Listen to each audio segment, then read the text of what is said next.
Alright guys, TacticalRab back again today. Hope you're all doing well and enjoying your day so far, and a number of interesting topics to run through today before day 5 Friday of the Super Week does kick off later today. Mainly among which, that being Octane talking about a couple of days ago and also yesterday how difficult these matches are to predict. Wanted to go into a bit more of a discussion about the skill gap and exactly how the league standings are looking like right now compared to what we might have expected them to at the start of the season. Enjoy to hear your thoughts in the comment section below. Like if you guys enjoyed the video, subscribe if you were new as always, I'd greatly appreciate it. It really helps out the channel. Thank you very much indeed for doing that. First of all, wanted to mention this. OpTic won their first S&D in a while yesterday, and Tupac was saying tough S&D loss from the boys on the 25th of February when they played up against Toronto Ultra, right? And well, as RC says, the boys re-signed, and Tupac's trying to get out of there, right? So maybe OpTic have re-signed him. That's certainly something you could read into this, but of course was on the Huntsman last season as kind of an S&D analyst, so maybe that's the case, maybe it's not, who really knows, maybe we'll see over the coming days. Wanted to mention this as well because I think a lot of people hadn't heard this already, but I think maybe Huke even mentioned it before on the Esports podcast or something to that effect. But as Clay says right here, at the end of the season when it was going 5v5 to 4v4, Huke even tried to quit and go to Valorant to let the other four stay together, but Clay and Crim were never going to let that happen.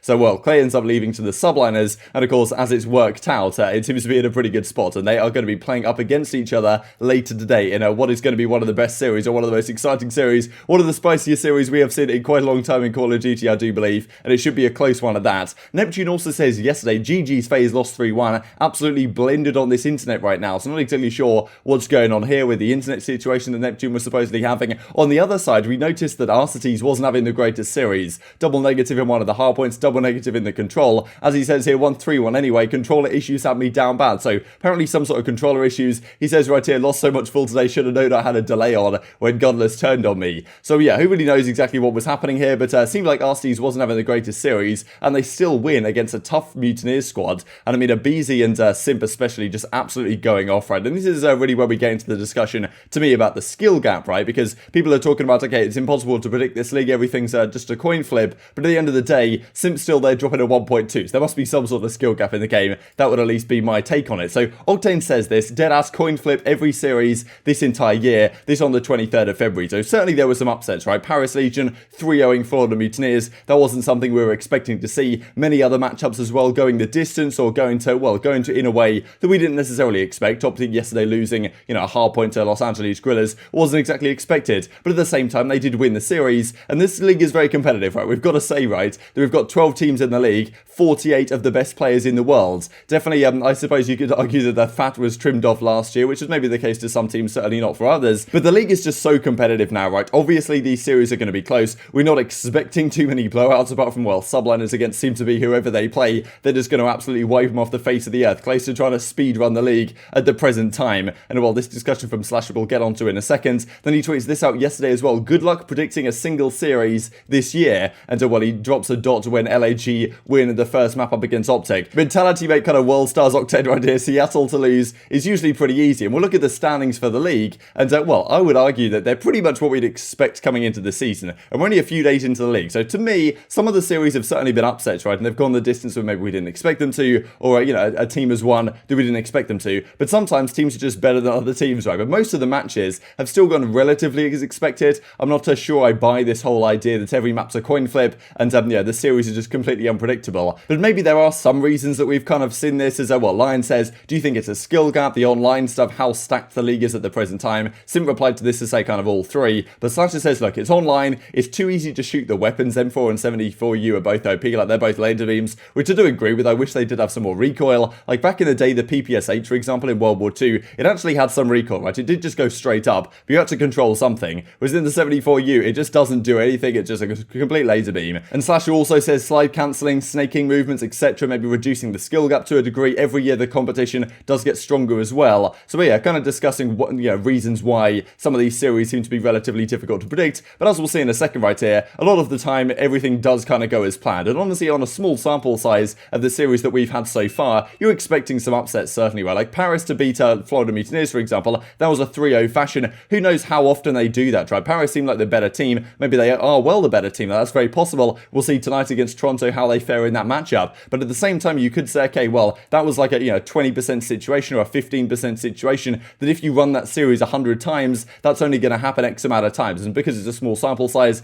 maybe that's the Paris you see on the day. So it's kind of tough to say, but certainly an interesting one to look at for the rest of the season, how these teams stack up. But as Simp says, right, like skill gap is maybe somewhat low and all three in terms of what Lyman's talking about right here. But then again, we look at the series yesterday, right? Arcitys doesn't have the greatest one, and aBeZy sitting there with a 1.17 KD. Simp is sitting there with a 1.320 KD overall of the series. Like, I just cannot believe it. This guy just turns up again and again and again. He drops 1.3s in his sleep, I think someone said on Reddit. And yeah, it brings up the whole discussion as, okay, if there's no skill gap, then how is this guy consistently dominating the lobbies and our FaZe top of the league, as a lot of people would expect them to be, maybe, given their consistency over all three game modes they have at the present time. So these are the standings right now, and I just thought I'd look at this, right, because in comparison to what Octane's saying, the fact that every series is unpredictable, you look at the top 6, you look at the bottom 6, it's pretty much as we would expect, right? Like, coming into the season, I would have said that FaZe, Thieves, OpTic, and Empire are probably the number 4, top 4 teams in the game. They end up being top 4 in the league at the present time. Now, not exactly in the order that you would expect, but a lot of them have only played 3 matches, right? So over the course of the season, we're expecting this to even out a little bit more, at least to show over time some of the progression and the regression of certain teams in the league. But FaZe are number 1, Thieves are number 2, OpTic number 3, Empire number 4 at the present time. Kind of what we'd expect. Rokkr are up there top 6. I talked pre-season. Rokkr are probably a top 6 team in the game. That's where they sit right now. Then we've got New York Subliners here, probably the biggest surprise so far. I was not expecting them to be so good. I would have expected, if anything, Subliners and Mutineers to be swapped, right? But it seems like Mutineers haven't been as good as we expected. Subliners have been much better than we expected. And then pretty much everything else is where we'd expect, right? Seattle 1-3, Ravens yet to win a series, Gorillas down here 1-3, and so, Ultra and Legion 1-2, kind of, I guess, as we would have predicted, especially given the matches that they have had so far this season, right? So all things considered, I'm not really sure I buy this argument that, everything is too unpredictable. You just toss a coin and that's going to determine the series winner, because when we look at the overall standings so far, it does certainly seem to be a trend towards the better teams still win, which of course is what we want. Maybe the skill gap is lower than we would like, but the skill gap is always something we talk about every year in COD. But it still seems to me that guys like Simp, aBeZy,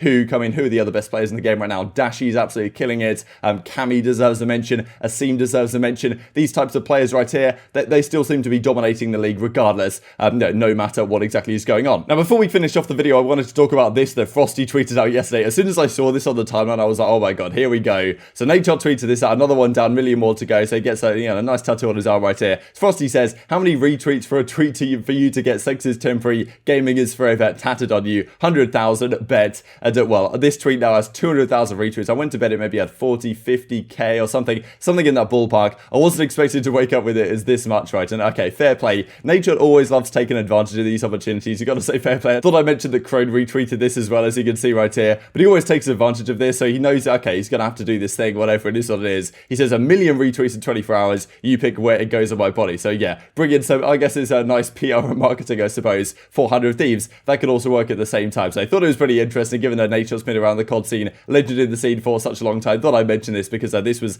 absolutely blowing up on Twitter yesterday and has become one of the biggest things in the gaming community. I suppose it's somehow brought together the gaming community, and well, obviously a lot of people are probably going to follow Nadeshot as a result of this, and then they'll maybe get involved in 100 Thieves and watch some of LA Thieves matches. Who really knows? But yeah, sometimes Twitter is just free marketing when you do stuff like this, even though maybe it'll be a bit of an unfortunate outcome for Nadeshot in the end, which well, we'll have to see what the time develops. I don't reckon he's going to get 1 million. That would be completely outrageous, and probably a good idea that Twitter doesn't get to decide where it goes on his body. So these are the matches for later today: Thieves Ravens, Ultra Legion, and then Empire Subliners. So Thieves right now are top of their group. If they win this, they'll be 4-0, and then Empire would have to beat the Subliners and then beat Thieves to take that number 1 spot away from them. So Thieves looking pretty good if they beat Ravens, as we expect them to. Then we've got Ultra versus Legion. So look at the groups right here. Now, OpTic did get locked in as second place, as I was talking about in yesterday's video. A lot can still change in Group A. In Group B, though, it's pretty much just a fight for the 3rd place. Now, Mutineers and Gorillas, I don't think are going to be able to get it, but they're not locked into their placing at the present time. So Legion versus Ultra is a massive deal. Whoever wins that is certainly going to be in a great position to actually get the 3rd place in the winners bracket, which is what you need if you want to actually win this event. And obviously there could be some crazy tiebreak situations here, especially given Mutineers play OpTic. I think it's Paris play FaZe to finish out the tournament. So yeah, this is how it looks like in Group B right now. And then the final series of the day, Empire versus Mutineers. This is one of the most exciting ones we've had in a while. They played at the Kickoff Classic. Empire completely demolished Subliners, but seemingly a very different Subliners right now. And Clayster versus his old teams, this is what we always say, right? If Clayster's playing his old team, that is a very scary side. He is going to be going absolutely balls to the wall. And as he says right here, this is his kind of famous tweet from 2015, if you guys aren't familiar with it: